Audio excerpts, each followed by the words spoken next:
The theme of the show is from fuck-ups to fame. That's the theme of the show. And it's people that have made marketing mistakes and things. Now, you've sent a couple of examples in here. And we're looking forward to hearing about them. And I wanted to make sure we got them in the show because they're cracking. Shall we start with Auntie Anne? And for our UK listeners, do you want to explain who Auntie Anne is and what a kind of iconic US figure she is? Sure. I live on the East Coast in a state called Pennsylvania, and we were settled by the Germans. And in the 1700s, there was a religious sect that came to Pennsylvania called the Amish. And the Amish eschew all technology. They live among us with the technologies of the 1700s. They use horses to plow their fields. They have no electricity, no TV, no radio. I spend half my time in central Pennsylvania, and I often go to their farmers markets, and I talk to them. I buy my wood for my fireplace for them. And so it's not unusual for us to come in contact with these individuals. So years ago, as a young man, I get a call. There's a new business in Lancaster, Pennsylvania. Lancaster, Pennsylvania is the epicenter of the Amish sect. And a business has found a recipe for a hand-rolled soft pretzel. And they need PR because they're franchising. So I get on my horse and I go out.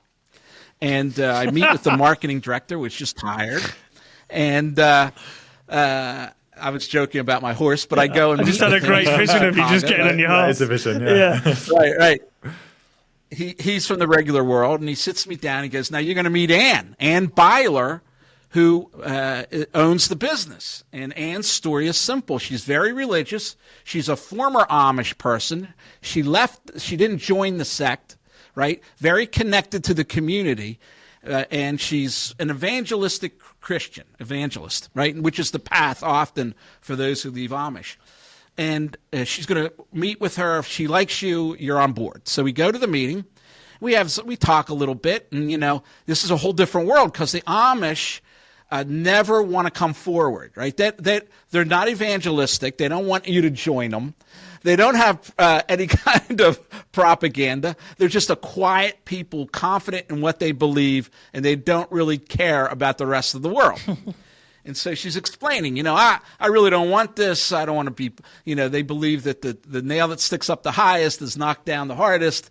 So, I'm a PR guy, and I'm supposed to promote her. And I go, well, Ann, we'll be sensitive to that. And she's like, great. So then she goes, all right, we have to go to lunch. So I figure we're going to go to a restaurant somewhere. We get in our cars, and she takes us down this country lane on a farm where her mother, who is Amish and still lives on the farm, has been making us what they call supper, is their lunch, all day long. And there's all these Amish. I mean, it was some of the heaviest food I could not consume all this. There were carrots and butter, and there was beef, and there was poultry, right? So I come on board, and she calls me in and says, I have a favor to ask before we get started. And I go, sure, what? She goes, I would like to appear on the 700 Club. The 700 Club was run by a guy named Pat Robertson, who was a big-time Christian evangelist who ran for president of the United States, right? And this show was over the top. But it was her dream, and she was going to come out with her story. Her story is that she was working in a booth one day, and she got a flour delivery, and it was the wrong flour, and magically, spiritually, this was the perfect ingredient. It made the perfect pretzel, and there were lines out the door and people wanting to franchise her business, and she was touched by God at this moment. That's her story, right? So, and that's, the purpose of the 700 Club. It's a nice story as well. Well, that's great, Ann. It's a wholesome story, right. Isn't it? So I go, yeah, I think I can do that. I mean, everything seems to align. That's what they cover. Pat Robinson's running for president. I have no doubt he'd like to get into your checking account, so I think I can make this happen.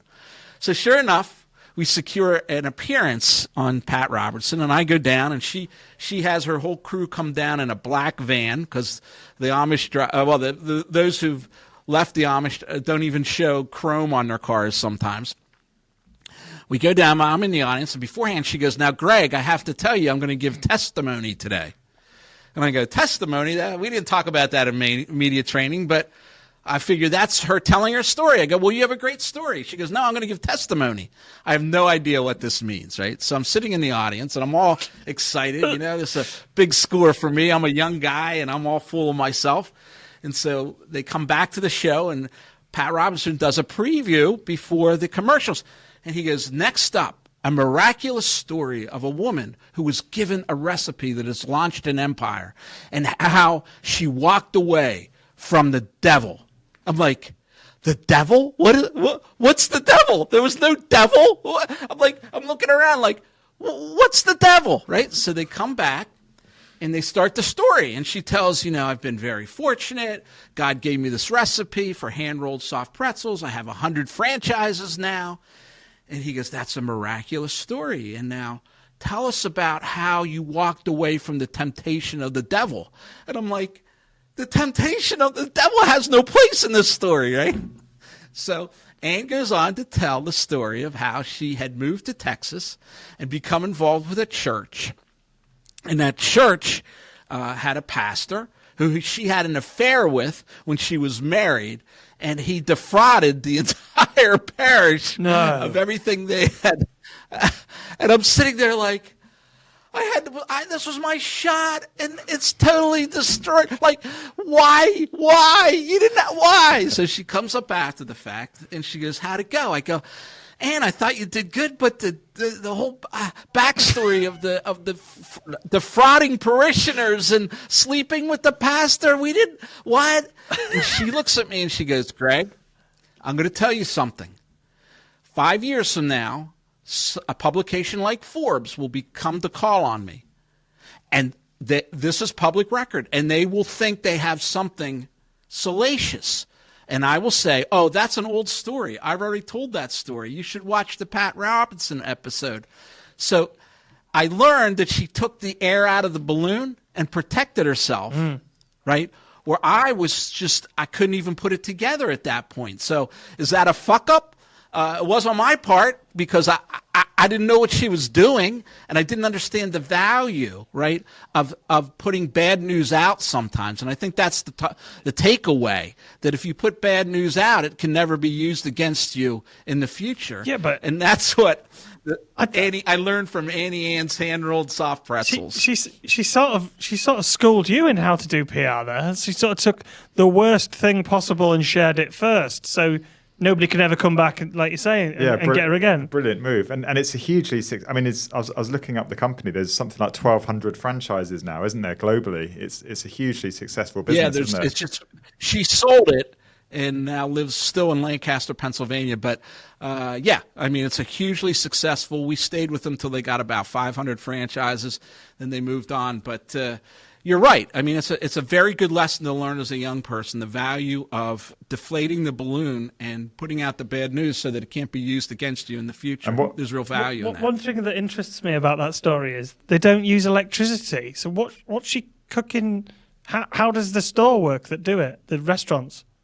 Well, she had never joined the faith, which is much better than leaving the faith. Right. If you leave the faith, if you go through it at age 16, become Amish, and then you leave, right, you can be isolated from the community. If you never join, right, you can stay connected. And she had stayed connected. She had been a driver for the Amish when they went to farmers markets and eventually had her own stall, and that's where she booth, and that's where she got this miraculous recipe that took over the world. I'm just picturing you sitting there, hearing this story coming out, sweating in your suit, thinking, what is happening here?